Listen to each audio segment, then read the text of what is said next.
안녕하세요. 닥터 MBC 목서윤입니다.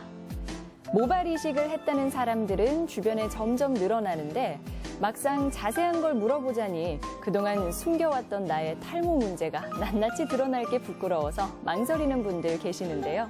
이 시간이 도움이 됐으면 좋겠습니다. 전주 모래내 피부과 강광영 원장과 함께 통증과 붓기가 없는 모발 이식에 대해 알아봅니다. 점점 증가하는 탈모 인구. 그러나 전문적인 치료를 미루다가 적절한 치료 시기를 놓치는 분들이 많습니다. 뒤늦게 찾게 되는 모발 이식술, 내게도 맞는 걸까요? 통증과 붓기가 없는 모발 이식술에 대해 피부과 전문의 강광영 원장과 함께 알아봅니다.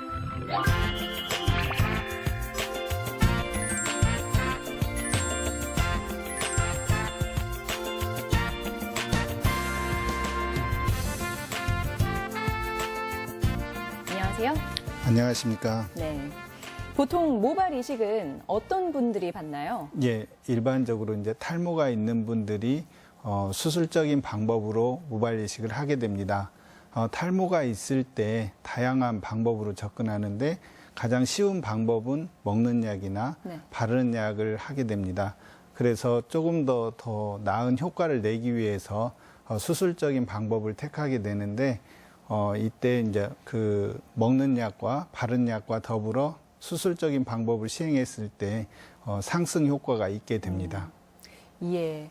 그래도 수술이다 보니까 좀 환자분들이 고민할 부분이 있을 거란 말이죠. 예. 예. 보통 어떤 부분들을 걱정하나요? 많은 분들이 이제 모발 이식술을 하니까 수술이라고 많이 생각을 합니다. 그래서 통증이라든지 흉터라든지 얼굴이 많이 붓지 않을까 그런 부분을 가장 고민을 많이 하고 있고요. 네. 이런 고민 때문에 저희 환자분들이 와서 하시는 말씀이 병원에 접근하기가 힘들었다 그렇게 말씀을 하시게 되는데 막상 시술 후에는 이처럼 수술이라기보다는 처치에 가까운 시술이구나 이렇게 말씀을 하시게 됩니다. 그리고 또한 이런 수술 후에는 이런 정도의 시술이었으면 조금 더 빨리 오는 게 좋지 않았을까 그렇게 말씀하시는 분들이 많죠. 예.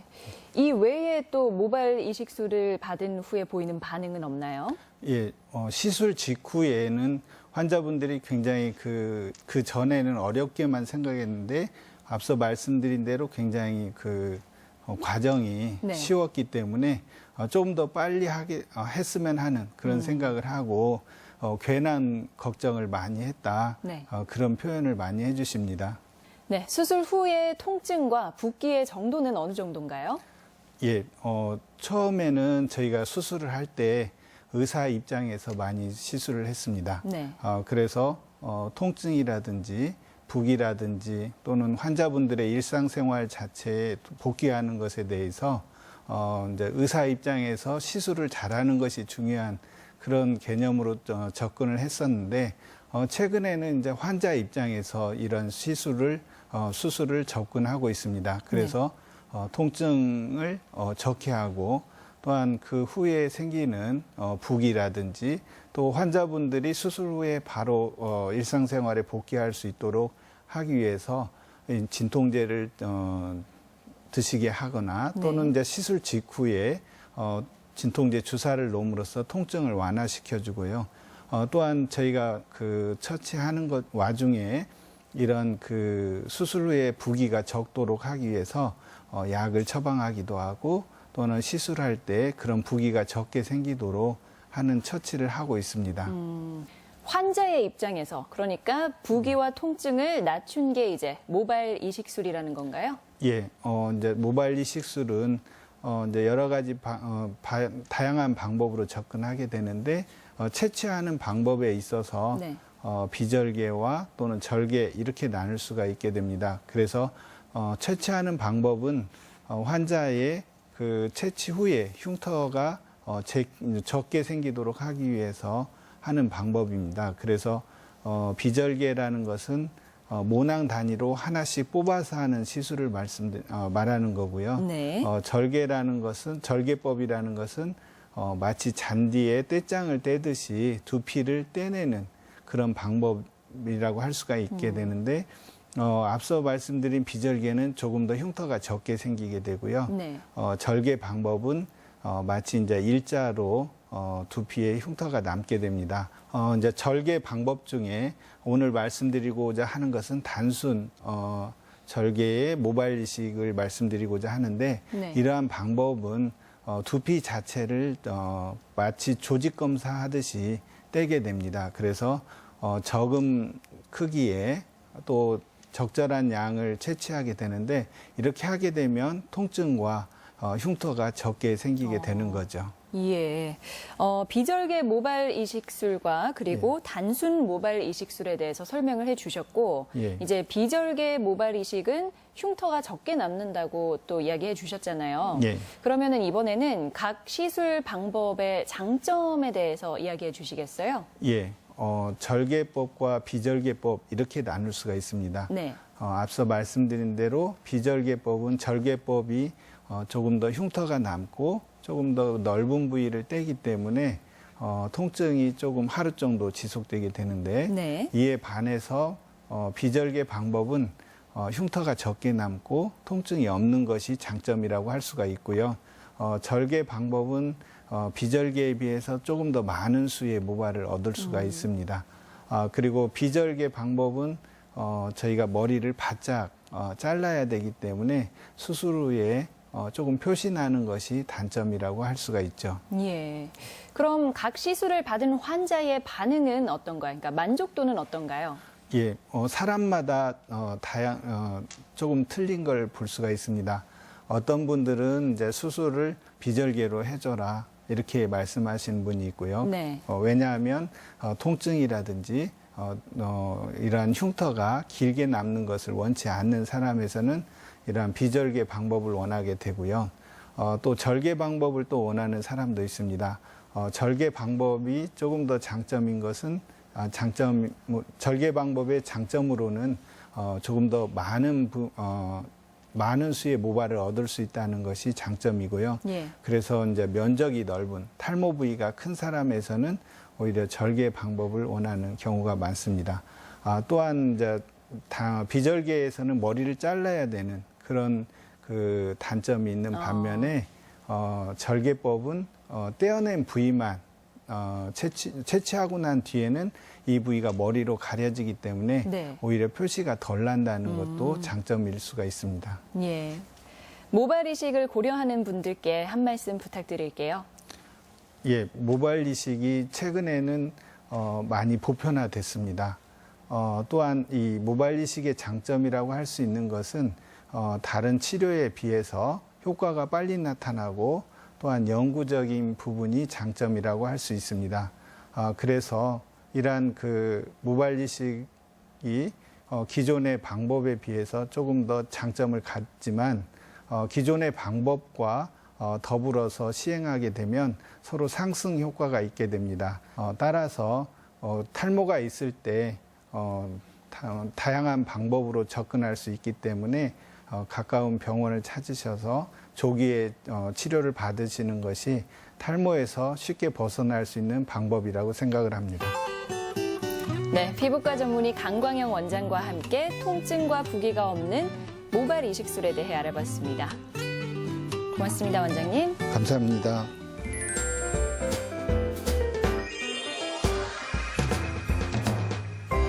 우리 어깨 근육은 이중 생활을 하느라 피곤합니다. 안정적으로 주변 뼈를 잘 잡고 있어야 하는 한편 좌우, 위아래로 자유롭게 움직일 수 있어야 하기 때문이죠. 그래서 어깨 주변 근육이 피곤하고 힘들어지면 부드럽게 움직이는 역할을 포기하고 잘 잡아주는 데에 충실하느라 뻣뻣하게 굳어버리는데요. 오늘 이 시간에는 여수백병원 백창희 원장과 함께 수술 없는 50견 치료에 대해 이야기해봅니다. 극심한 통증 때문에 쉽지 않은 50견의 운동치료. 통증 없이 편안하게 수술 없이 손쉽게 치료할 방법은 없을까요? 50견의 수술 없는 치료에 대해 정형외과 전문의 백창희 원장과 함께 이야기 나눠봅니다.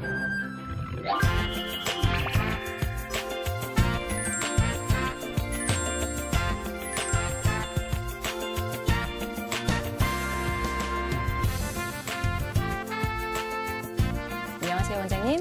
안녕하세요. 네. 어깨 통증으로 병원을 찾는 분들의 양상이 예전과는 많이 달라졌다고요? 예, 그렇습니다. 우선 어깨 아파서 병원에 오신 분들 진료실에 들어올 때 모습으로 한번 상상해 볼까요? 사람이 맨 처음에 만나면 인사부터 해야 되는데 들어오실 때 눈 인사를 하고 손을 내밀어 악수를 하게 되죠. 예. 그러면 인사를 하기 전부터 우선 인상부터 쓰게 됩니다. 너무 오랫동안 어깨 통증으로 고생을 하다 보니까 사람을 만나고 나서 인사보다는 인상을 먼저 쓰게 되고 제 의자에 앉기도 전에 죽겠다 소리부터 먼저 하십니다. 네. 근데 이 진료실에 들어오실 때 악수를 하는 이유가 악수를 하면서 손바닥을 만져보거든요. 뭐 이분의 피부 상태를 보면 아주 딱딱하니 고된 일을 많이 한 사람이라면 아, 이분이 어깨 힘줄이 고장이 났겠다, 떨어졌겠다, 이렇게 힘든 노동일을 하고 살았으면 짐작을 할 수 있고 또 그분이 의자에 앉으면서 겉옷을 벗는 모습을 보게 되면 어떤 분들은 혼자서 자유롭게 벗지 못하고 한쪽 팔을 뺀 다음에 한쪽은 이렇게 털어서 옷을 벗는 경우를 볼 수 있거든요. 네. 그런 경우는 아, 저분은 팔이 굳어졌겠다 이렇게 짐작을 할 수가 있습니다. 우리가 사실 어깨 아픈 사람은 많은데 그 어깨 통증을 해석하는 데서 좀 차이가 있을 수 있습니다. 누가 어떻게 해석을 하느냐에 따라서 진단도 틀려지고 물론 치료 기간도 바꿔질 수 있죠.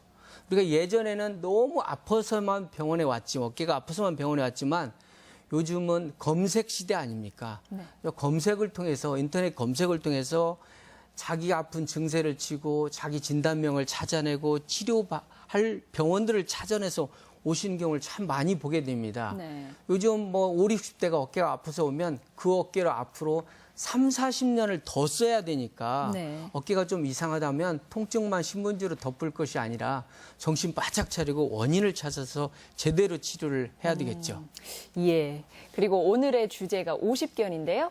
50견은 뭐 우리가 가장 많이 알고 있는 어깨 질환 중 하나인데 50견 같은 경우에도 MRI 같은 정밀 검사를 한다고 하더라고요. 이건 왜 그런 건가요? 사실 50견인데 왜 MRI를 찍냐, 네. 뭐 과잉 진료로 생각할 수 있을 것 같습니다. 그렇지만 50견이 올 나이 또래쯤 되면 어깨의 다른 부위도 고장이 나게 되거든요. 네. 우리가 내부 속을 보지 않고 어떻게 알겠습니까?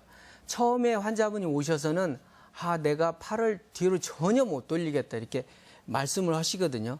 그 얘기는 큰 바위 덩어리를 하나 갖다가 앞에다 딱 제 앞에다 내려놓는 거나 마찬가지입니다. 그러면 그 바위 덩어리를 계속 만지면서 점점점 조각품으로 최종 진단명을 찾아내는 거거든요.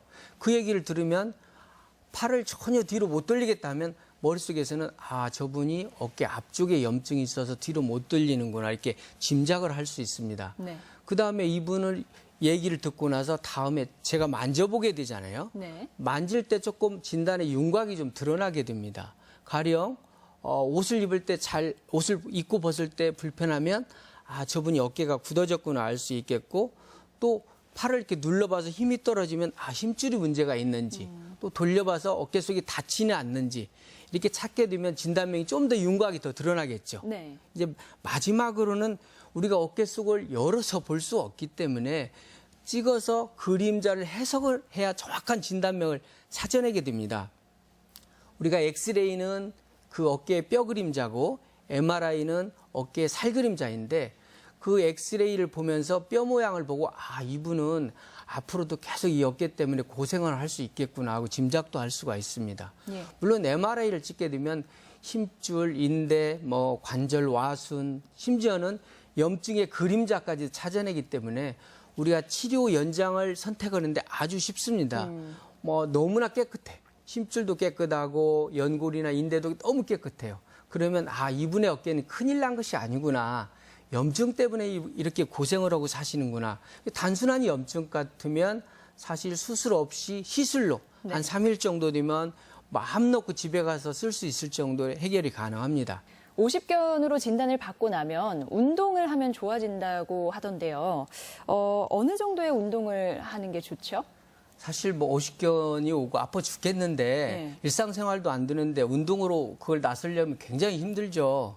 대부분들 운동을 하다가 아프면 멈춰야 되는지 아픈데도 참고 운동을 해야 되는지 네. 많이들 물어보시거든요. 근데 정답은 이런 것 같습니다. 통증을 덜 느끼게 치료를 해주고 운동을 시키는 것이 맞을 것 같습니다. 오십견을 좀 더 쉽게 통증 없이 해결하는 방법은 뭐가 있을까요? 우리가 수술하지 않고 오십견을 치료하는 방법은 예전부터 물리치료도 있고 어깨에 주사 맞는 방법도 있고 혼자서 운동으로 풀어보는 방법도 여러 가지가 있었습니다. 그렇지만 어느 한계를 끊어줘야 그 다음부터 오십견이 좋아지는데 통증 때문에 할 수가 없죠. 그리고 관절 속에 주사를 많이 맞고 오시는 경우가 많은데 주사를 맞을 때 그때뿐이지 이 관절 속에 주사를 맞는 것은 그동안에 팔을 쓰지 않아서 근육이나 심줄 인대도 굳어져 있거든요. 심지어는 신경이나 혈관도 많이 움직이지 않다 보니까 굳어져 있는데 그 주사만으로 모든 그 심줄이나 신경이나 혈관을 풀어줄 수가 없거든요. 그래서 그런 경우는 다른 방법을 찾아야 되겠습니다. 다른 방법이 있기 때문에 이렇게 말씀하신 것 같은데 그럼 그 통증 없이 해결할 수 있는 방법 어떤 건가요? 관절 안에만 주사를 줘가지고는 이 주변을 지나가는 심줄이나 짧아진 심줄이나 혈관이나 신경을 풀어줄 수가 없거든요.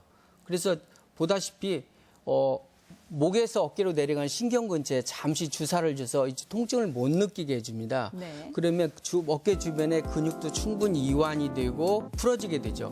그런 다음에 좁아진 관절 속을 보다시피 초음파로 보면서 그 관절 속에다 약물을 밀어넣게 됩니다. 네. 그러면 풍선이 부풀어지듯이 지금 보다시피 빨간 어깨 관절 속 주머니에 염증이 와 있는데 주사 약물을 밀어넣으면서 부풀리게 되죠. 이렇게 부풀리게 되면은 이미 신경 차단을 해놨기 때문에 통증을 느끼지 않고 그래서 안전하게 운동까지 시켜줄 수가 있겠습니다.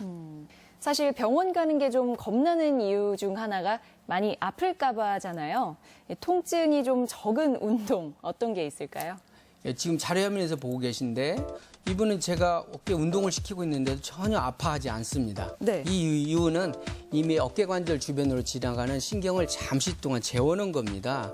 그래서 전혀 통증을 느끼지 않는 상태에서 제가 숫자를 하나부터 10까지 서서히 세면서 안전하게 운동을 시켜주고 있는데 제가 직접 시켜드리는 이유는 물론 치료 효과도 좋게 하기 위해서일 수 있지만 안전을 위해서 그럽니다. 처음부터 무력에 갑자기 심하게 팔을 오랫동안 굳어져 있는 관절을 꺾게 되면 근육도 찢어질 수 있고 팔에 골절도 생길 수가 있습니다. 다음 장면을 보시면 이건 스스로 하는 운동입니다. 내 어깨를 병원에만 맡겨둬서는 안 됩니다. 보다시피 3가지 방향으로 하나부터 10까지 세면서 통증이 느끼도록 또 따뜻한 물에 담근 다음에 이런 운동을 해주면 비교적 안전하게 굳어진 어깨 관절을 늘릴 수가 있겠고요. 네. 이러한 치료는 한 번에 100%를 다 해결하려고 하면 안 됩니다. 2번쯤 나눠서 하면 안전하고 쉽게 해결할 수가 있겠습니다. 네, 오늘 이 시간에는 정형외과 전문의 백창희 원장과 함께 수술 없는 오십견에 대해 알아봤습니다. 고맙습니다, 원장님.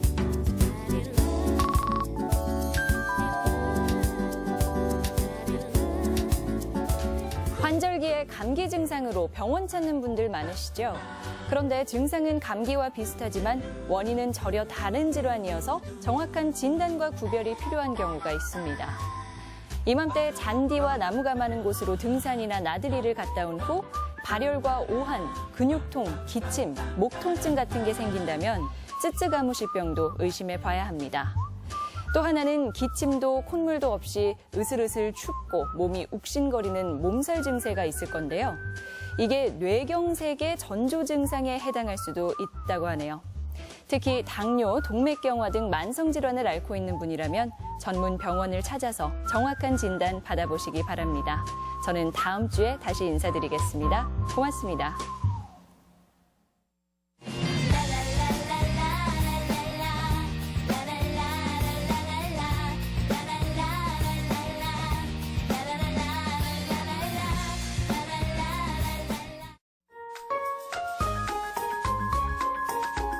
잠시 후 반갑습니다를 보내드립니다.